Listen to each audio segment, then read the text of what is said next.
Kutoka nchini Burkina Faso, ambayo wengi hupenda kuita Burkinabe, kuna taarifa rasmi kutoka vyombo vya habari vya Burkina Faso na kimataifa kuhusu matukio ya kunusurika kifo kwa rais wa mpito Ibrahim Traore tangu alipochukua madaraka kupitia mapinduzi mnamo Septemba 2022. Amekuwa akilengwa na mashambulizi na njama mbalimbali za kumuondoa madarakani.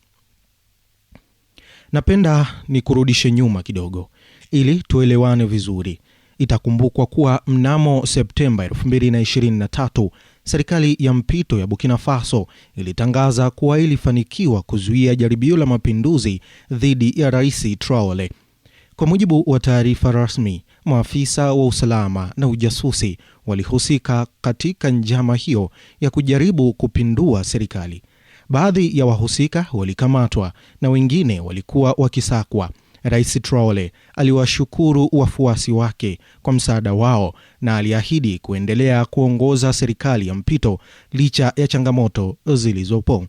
Kwa mujibu wa ripoti mbalimbali za nchini Burkina Faso, zinasema kuwa Rais Traore amenusurika majaribio 19 ya mauaji tangu alipoingia madarakani, ambapo baadhi ya njama hizi zilihusisha wanajeshi na wanaharakati waliodaiwa kupokea msaada wa kifedha kutoka kwa mataifa ya kigeni. Serikali ya Burkina Faso imewakamata washukiwa kadhaa wanaohusishwa na njama hizo, ikionyesha changamoto zinazomkabili Traore katika juhudi zake za kuleta utulivu nchini humo.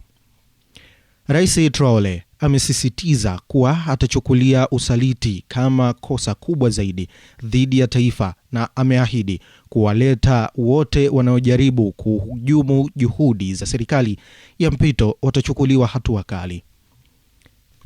Licha ya vitisho vinavyoendelea, ameendelea kusisitiza dhamira yake ya kuongoza nchi kuelekea katika uchaguzi na kurejesha utawala wa kiraia. Inasadikika kuwa kuna ushahidi wa wazi kutoka kwa vyombo vya habari vya ndani na vya kimataifa kuhusu majaribio ya kumuondoa madarakani Rais Ibrahim Traore pamoja na juhudi zake za kukabiliana na changamoto hizo.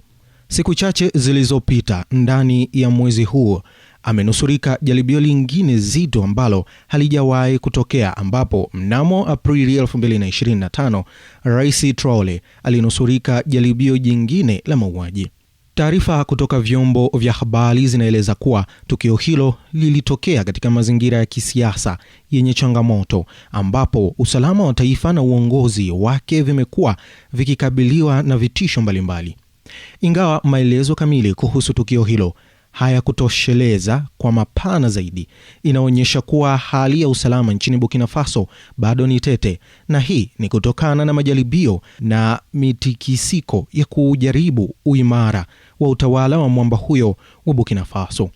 Tangu alipochukua madaraka kupitia mapinduzi mnamo Septemba 2022, Rais Traore amekumbwa na changamoto nyingi, ikiwa ni pamoja na mashambulizi kutoka kwa makundi ya waasi na majaribio ya mapinduzi. Serikali yake imekuwa ikikabiliana na vitisho vya ndani na vya nje, huku ikijitahidi kurejesha utulivu na usalama nchini.